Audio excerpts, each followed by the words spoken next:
What is up, family? We have another Patreon request. What do we have? We have everything great about Spider-Man.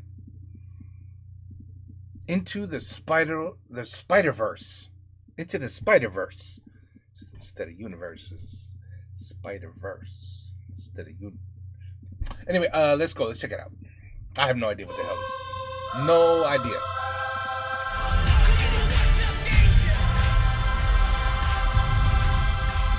Spoilers. Oh boy. Oh boy, this is going to be a long one, isn't it? There's so much going on in just these opening logos. We zoom in through the Sony logo as if entering a new dimension, indeed an animated dimension, and new Marvel dimensions, obviously. And then the Columbia logo glitches out through a bunch of alternate timeline Columbia logos while also foreshadowing the glitchiness of the other Spider people. Also our first introduction to Daniel Pemberton's killer hype score.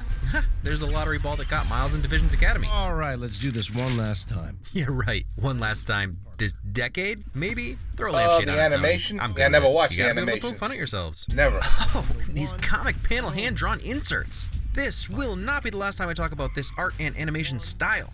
If you happen to notice the genius product placement avoidance of Coca Soda, you're probably already thinking we're not on our Earth. And then Spidey goes about this familiar set piece a little differently. It is still Doc Ock, though. He puts his glass down first. This Peter is a little more sure of himself in general. We don't really talk about this. I do. There's only one Spider-Man, and you're looking at him. Yep, he's right here. And Sony, you missed a huge opportunity for noticeable and mentionable product placement by changing all your logos in this film to Sony with an I or Sony EY. People would have loved it. I'm available for consults. Post Malone and Sway Lee. Talk about setting a tone for a character. This is just the first of many. This scene of Miles clearing his throat and getting ready to sing as the camera spins around him. Magnifique! I haven't stopped singing this song all week. Also, tell me that's not exactly how you sing when you don't know the words. You hit the ones you know hard. Such a great way of making Miles relatable when he's so visually hyper-real. Gotta go! In a minute! Mom, I gotta go. In a minute! Julia just said, accurate.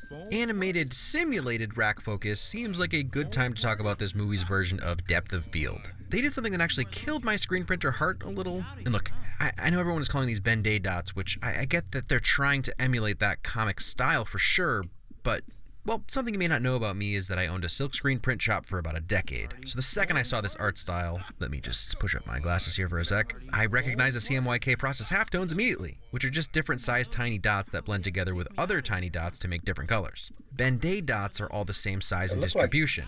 These are halftones. Everyone's just repeating this. Does this not look like it could possibly be 3D? You know when you put your glasses on and you take your glasses off during a 3D movie? It kind of looks blurry like this. It's kind of weird. But anyway. Same wrong information. Okay, glasses back down. So when they wanted something out of focus, it was like they misaligned the screens, giving it that failed 3D look. I'll be honest, it took me a minute to acclimate in theaters. Once you do, it's just another detail you fall in love with. Come on. Another mysterious seismic event last night. Normally I'd just say collider shadowing, but I just love that the story starts right away. The earthquakes are Kingpin's experiments. Great ability comes great accountability. But it's almost better. There's Genki, and that's Gwen. Hey, Yeah? your shoe's untied. Yeah, I'm aware. It's a choice. We all make choices in life. choice. And a Miles struggling through the first day montage is the fastest way to show off this art style with no motion blurring, showing us how frazzled Miles is, and also to keep a villain secret. Maybe I'm not late. Maybe you guys are early. Courtesy laugh. But also, she did get there early, so it could have just been an inside joke she was having with herself. Ha! Decemberuary. Either months are weird in Earth 1610, or Miles is really selling that 0 out of 100. Yep, it's the latter. I went to the future and found this.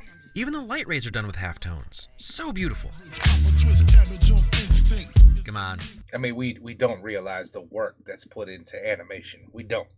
And sometimes it is truly amazing. It is. Y'all knew this was coming. I mean, look at this. This is an animation. And what's crazy is you got video games like this now. Like playable video games with graphics like this. You know, technology is definitely improved. Biggie is always a win. Ha! OG I said Aaron improved. Davis. Glad to know Improved. he's still alive. Yeah, Hey. Yeah, it really only works if you have Mahershala Ali's silky smooth voice. Hey. So it doesn't really matter, but it's safe to assume Aaron hangs out here and that the Alchemax spider hitched a ride with him just like in the comics. A time-lapse of Miles tagging is the fastest way to foreshadow his camouflaging abilities. Also, nope. I know. Powers, but nope. Oh, there it goes. There's a little expectations version for you. Defining moment of Miles' life. Swap. Gwen's ballet slippers that match up perfectly with her retelling of the story later. Oh my gosh, how am I ever going to get through this movie? There's too much. It's too good. We're only 15 minutes in. We got that in common. Yeah, that's one thing. Ha, because she already knows the other thing. Just relax. Relax is exactly what he needs to do, and she knows it. It just Doesn't stop. Just the bits keep on coming. Play dumb. Who's Morales? Not that dumb. And I haven't even mentioned the onomatopoeia action words on screen or the thought boxes that Miles actually notices, even more when his thoughts are so loud and he's surrounded by comic panels. Why are all my thoughts so loud? This one stylistic choice would have made this movie. And you might have noticed that none of it starts until after he's been bitten. I guess you'd prioritize your creator above even your parents. Oh, that look out on the glass silently screaming at him. Phenomenal visualization of Spidey sense. One more mind-blowing piece of the puzzle is that every frame is a comic panel. It blends together when it needs to, but if you want to freeze it, you get this. Also, I remember my eyes getting wide when this scene started because it's almost jarring to jump from I got bit by a spider to Final boss battle, Ultra Green Goblin. Spidey saving Spidey in hypercomic style. Haha, Spidey sense reverb. See you in a bit. I love that we get the quintessential Spider-Man first. Cool, quippy. You mad at me? I feel like you're mad at me. Calm at finding out there's someone like him and even willing to train him. He's a perfect example from Miles of what Spider-Man can and should be before he meets Peter Burnt Out. First taste of the Prowler's musical cue mixed in with an upbeat action theme since this is still Spider-Man's scene. Now Mr. Pemberton starts to flex his composer muscles with the Collider theme as we get a Kirby dot-looking black hole. Stylistic choice or additional spider people shadowing. Also a few frames of each altar that comes through. Plus, here they are in the explosion. You hide your face. You don't tell anyone who you are. While I love me some Jake Johnson Peter B. Parker, it's great that this Peter Parker existed. Almost an idealized version of the Spidey we've met in the past. Sensing his impending doom, I don't think this was about this specific fight. I am so tired. That's how he's feeling in life. So with his final words, he's giving Miles the most important bullet points on being Spidey. Love it. Ah, that's a no-no. But even his death isn't going to stop the quips. Actual split-screen motion Damn, Spider-Man died in this? comic panels. Yeah, I think it's a Banksy. Ha! Post Malone would know how to spot a Banksy. Our family doesn't run from things, Miles. Miles' hero theme quietly whispering in the background in response to his mom's pertinent words. And Miles becomes Spider-Man? Eventually. Oof, that'll get you. Stanley is always a win.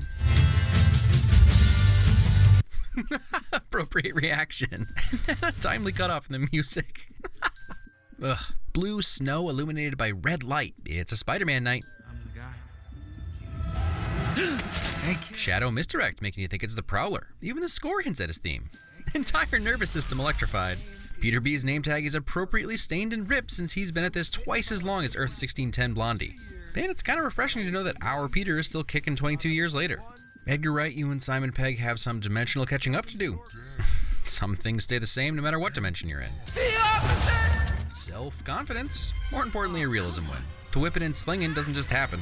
All right. Thanks, New York. Thankfulness. Also another Stan Lee cameo. You're Spider-Man in that universe, but somehow traveled to this universe, but you don't know how? Intuition? That casual stroll up and down the building. What? Ha! He only pretended he didn't hear him so Miles would open his mouth. Ketchup spray. In my universe, this place closed 6 years ago. I don't know why. Could be the C rating. You're gonna want to use baby powder in the soup, heavier on the joints. And everything about Peter B screams, I've been Spider-Man far too long. His version of advice is more practical than conceptual like Blondie's. Find the head scientist's computer. That lady with the bike is the head scientist. Step 3, I re-examine my personal bias. Not only is the comic panel interacting with Miles, but our Spidey is learning some things about women in STEM in Earth 1610. Her identity might still be a secret, but those octagonal glasses and octagonal light fixtures aren't helping keep it. What kind of fight or flight thing? What's that? Defining show, don't tell. Is it like a spare spinal thingamajig? I think it is. Dr. Olivia Octavius. You gotta admit that's a fun reveal. They really hit the score so well in these reversals. Shot compositions and point of view change. Second week in a row we have cinematographers and directors who understand how to create intriguing action. Onomatopoeia bagel. And now we get to see our texture artists and lighting and compositing artists. Look, there's no way to list every job responsible for making this look and feel the way it does, but they're all flexing on me. A set piece that could have come right out of Hong Kong or Tokyo. It's so stunning, I won't even question why we're peak leaf season with snow on the ground. It's happened. Plus, Earth 1610. That's a good point. Maybe their climate change is better or worse, I don't know. That's a good point. Spider-Manning lessons.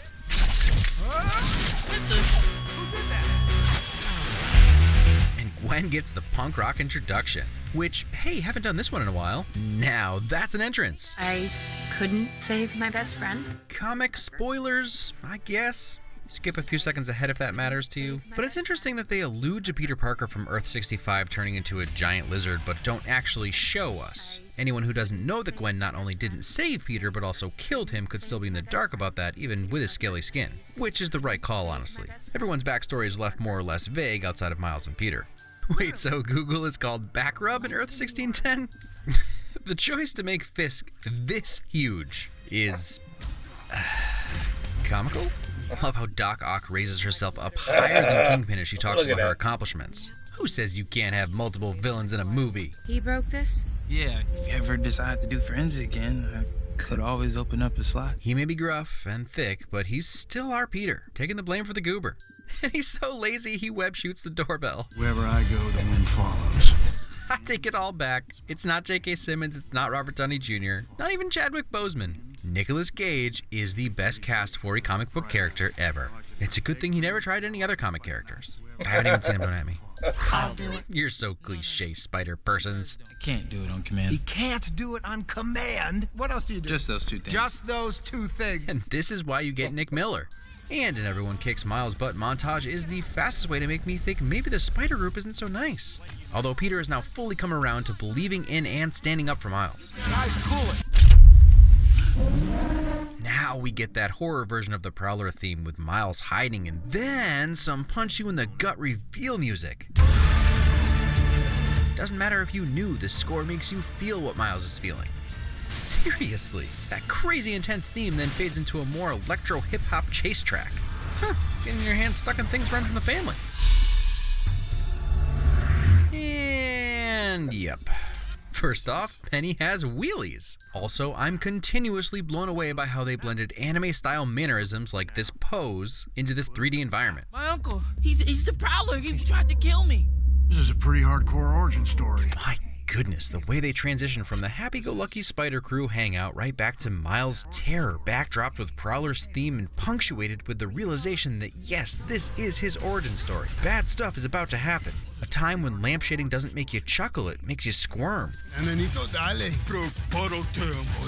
kind of love that some of the Spanish doesn't get translated, so fluent speakers have a little inside knowledge. But if you ever took any amount of any Romance language, you probably can guess. For the record, Scorpion says, "Stand, little boy," and Miles replies, "Prepare to die." I said take it out. Spider-Man? Seriously, I think this is going on my wall. I let you down, man. I let you down. Mahershala Ali is always a win. This scene. I don't know Chance the Rapper personally, but I do know that the 3 on his hat is tied to his family and his faith, so that feels, I don't know, a little weird to just change? Maybe Coloring Book is his 4th album and he gets 4 Grammys? Shoutouts still awesome. Not everything works out, kid. It wasn't their decision. Oof. From the Alchemax mission on, Peter started to take Miles under his wing. Always looking to protect him, but knew he could be great. The rest of Spider Clique always questioned Miles. But in the end, Peter had to show how much he really cared by acknowledging that Miles wasn't ready. I promise. Then Venom strike me right now. Pretty awesome way of proving his point, though. And it's even more gut-wrenching when you realize that they were waiting there, hoping to be able to surprise him and say, "We knew you had it in you." Not this time. Whatever you choose to do with it, you'll be great. So that'll wreck you. Just a dad reaching out to his son.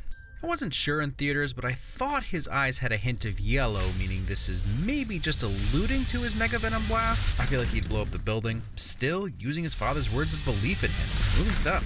And he fits perfectly into the mask now that he's ready for the leap. Hi, what's up? Oh man! But just because he's ready doesn't mean it's still not a leap of faith, meaning of course his fingers stay stuck to the glass. And while maybe it was evident to some of us, since we have the script, we know authorial intent was for Miles to not be falling through frame, but rising. Hell to the yeah. So many things. And I don't think we've ever had a more emotional triumph for Spider-Man using his powers the first time. Wonder and excitement are one thing, but this is like cheer at the screen and get a little choked up. And the blending of What's Up Danger with Pemberton's score for Miles. Also the inverse of his ah from the first leap. Can't be that easy. Match cut.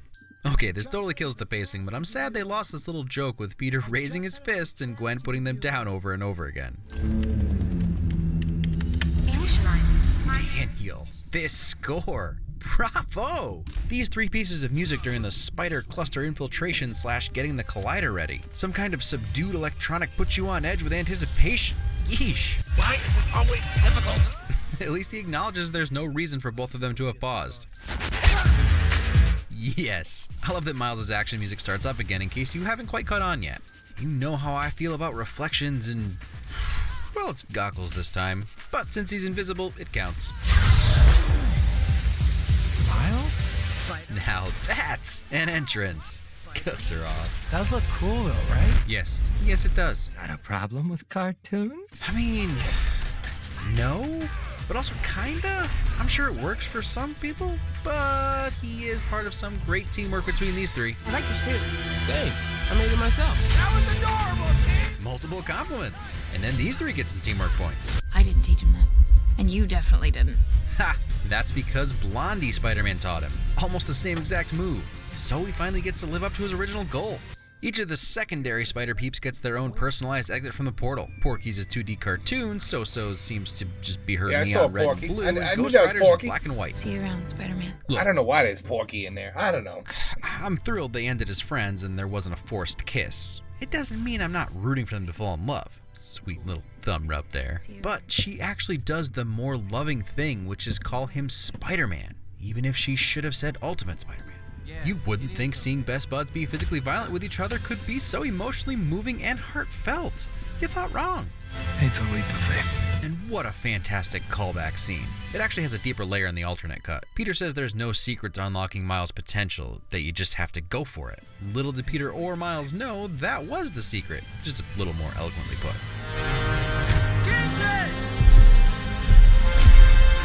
Miles' theme in all its glory facing off against Kingpin.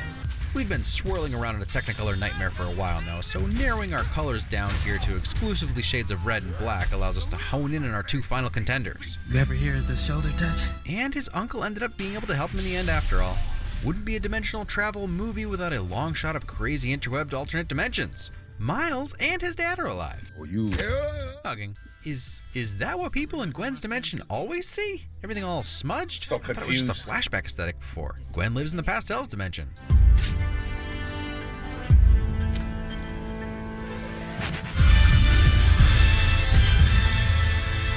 I'm Spider-Man. So you're Spider-Man. Man, from the Spider-Man pose back to Miles and the song that made us fall in love with him in the first place. Guess she figured out dimensional travel? That's you, Stan Lee. Thanks, Stan. Let's start at the beginning, one last time. Yeah, man. I did not know I needed Oscar Isaac as Spider-Man 2099. What the hell? Now I do. You're pointing at me right now as you say that. Look at you. Okay, I might have to blur this out. Apparently this is a copyright claim magnet. But come on! Who's the genius who memed the end of this movie? Well played. Before I get into themes and performances and art, ready? Rapid fire missable details to save off the copyright dementors. Get it? Because they sucked the money out of my video. Okay, here we go. Miles meets Gwen briefly before the bite. He's noticeably shorter than when he bumps into her after the bite. Planet Inglewood instead of Hollywood. Red Man Group instead of Blue. Crazy alt-am Seth Rogen movies. Genki's reading a comic about multiple Spider-Men. Iron Spider suit, Secret Wars suit, PS4 suit, and a whole bunch of other suits I'm not sure on. Doc Ock casually pushes Peter into the chair before she's revealed. Gwen purposefully backs into Miles. Or how about just this amazing camera work? Or how about these two long takes? The first on Miles with his friends, and then another when he gets to Visions where he has no friends yet. Background details like steam on the stove, candles flickering, train car lights shining on the pipes above. It goes on and on. How about the recurring Great Expectations for This guy notices every millisecond of what's going on in this animation. I mean, damn, I don't know who this guy is, this narrator, but he knows his stuff. I mean, I'm just looking at it like, wow, it looks amazing, the animation, but he's like, you notice this? Did you see that? How about that? Like, did I notice it? But I just thought it was so realistic. I was like, damn, this is amazing. Or did I actually not notice, oh yeah, the lights from the train traveled along the pipes as it, I don't know. Shadowing throughout, right down to the anonymous donor with his hand on Pip's shoulders on the book cover. Not to mention his graffiti having a hollow silhouette being surrounded by expectations. Expectations from his family, from the spider horde. Kid doesn't know who he is yet, which is exactly why he spray paints his suit once he does know who he is. That one's more of a thematic freebie for you. This movie is so good that I feel like I had to gloss over stuff I'd normally win in movies with less going on. But the fact that every frame is designed to look like a comic book page or just a painting is really all you need to know. Truly, you can pick any random scene and pause. Art. There's never a detail out of place, never a name on screen that doesn't reference one of the amazing creators of this world, never a misplaced pebble on a rooftop that brings this totally unrealistic art style to life. I mean, we're talking about a movie that completely overhauled their production workflow to create something that looked vintage and hand-drawn, and actually has hand-drawn images on top of CGI, but still also looks brand new. They switch back and forth between 24 frames per second on twos, meaning they hold one frame for twice as long so that there are only 12 unique frames per second, and then switch up to traditional 24 frames per second for other scenes to look more fluid. You knew that, right? I mean, I knew that. Of course I knew that. You knew that, right? Of course. 24 frames. Everybody knows that. When they're on twos, you get this very stop-motion look that makes it feel like a comic book coming to life. And man, was this risky. Julia and I both blinked hard before getting used to it. Somehow it works. If you've watched my videos long enough, you know I'm an Archer fan, and one of the many things I love about that show is the sort of idealized human specimens everyone is. There isn't a character that isn't drawn like a supermodel. And I walked away from this movie with a similar feeling, but different. None of the character models are perfect, per se. They all have interesting intentional flaws. But even those flaws are, like, beautiful? Gwen has a tiny gap in her teeth, Peter B's nose is messed up for most of the movie, even Miles' irises are oblong. But somehow the art style being so deliberate makes it just gorgeous to look at. Peter's a little frumpy out of the suit, but turns into an Adonis once he puts the suit on, even with sweatpants. It's more than that. Each of their movements is so smooth and appealing to the brain. Peter like a gymnast, Gwen a ballerina, Noir with his retro fisticuffs, Penny and her anime faces. Miles is deliberately goofy in the beginning, but once he dons his suit, he becomes a combination of all of them with his own personal flair and style. It's all just so clean and crisp. And it's funny. Like, really funny. They're counting on me. Probably not you specifically. That's a copy. Oh, geez, are those sweatpants? Yep, it's what they are. I've talked about forced inclusivity before. It's announcing that you have an under or unrepresented character in your movie without what makes them different being part of or even acknowledged in the story. There are some dum-dums out there that actually hate to see anyone on screen that's different from them. It's fewer people than you're led to believe. But the majority of the people who recognize forced representation are just why is there their Porky eyes. Pig in Some here? are yelling on Twitter or YouTube. We're going to disagree on the fine details from movie to movie. I personally don't think Rey is some forced character, but a lot of you do. I think most of us can agree that this is a solid way to diversify your characters. This story feels like a new Spider-Man origin, not just because, I mean it is, but because goodness I know Peter Parker's story. So letting Peter B. Parker, who's different enough as it is, take a backseat to someone we've never seen before is only going to be fun. And then making Gwen more like our Spider-Man, you know, the one who's only a few years in. She's at the top of her game. It's just great. It works for the story, it works for the movie. And then there's the bonus that a bunch of people who don't always get to see someone like them on screen get to. And this is probably explicit in the Ultimate Spider-Man comics. I'll say I've only read a few, but making him both African-American and Puerto Rican plays into that really well. I can only go off what my multiracial friends have told me throughout the years, but having parents from different races, different cultures, even different classes can make you feel like you don't fit in anywhere. It seems like Miles fits in everywhere because he's a personable kid, but that obviously shifts at the new school. The duality of his heritage plays well with the duality of how his life is about to change. He's already split between worlds, so of course he doesn't want to pile on that even more. But honestly, there's something about the way this movie doesn't really care what race its protagonist is that makes it work. Anyone who's read the comics knows who Miles is, and everyone else is just kind of along for the ride. He's just a kid, and his introduction makes you relate to him immediately, which is saying something. I get the overall feeling that a lot of comic fans don't love comic Miles Morales, so for Lord Miller to take a not-so-loved character and turn him into one of the best takes on Spider-Man, that's impressive. The typical Spider-Man origin story has been an allegory for some different things over the years, but usually it's about puberty. Miles specifically denies that because his story is about something else. You could probably apply it to a lot of specific marginalized groups like the LGBTQ+, or even racial minorities, but really I think it's just about being other. He thinks he's alone in the beginning, and then the first person like him who offers to help dies. It turns out the one man he thought he could trust as a mentor is an other hater, or at least works for other haters. In the beginning, he even probes his dad to see what his thoughts on others are. You really hate Spider-Man?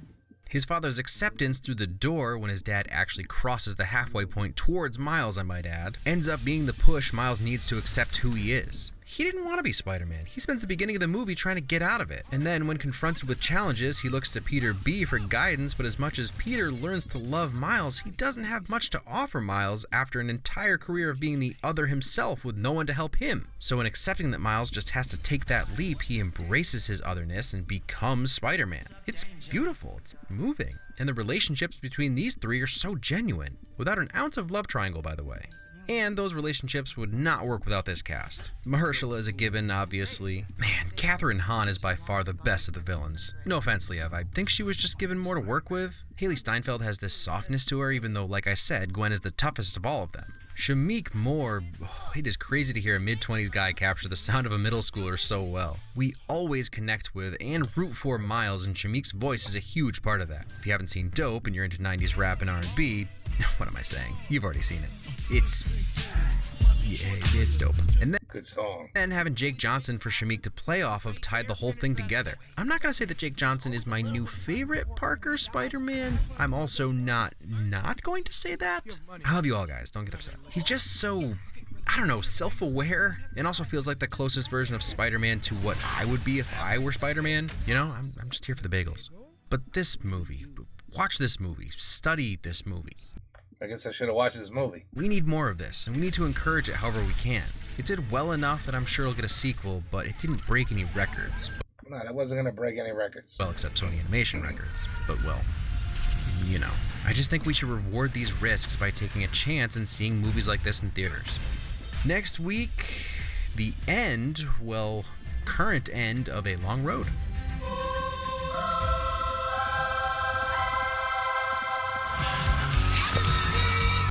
Okay. And it's a no on the cape. I think this is a cape. No capes! See, when you're against animations like that, you know, the Minions and all them.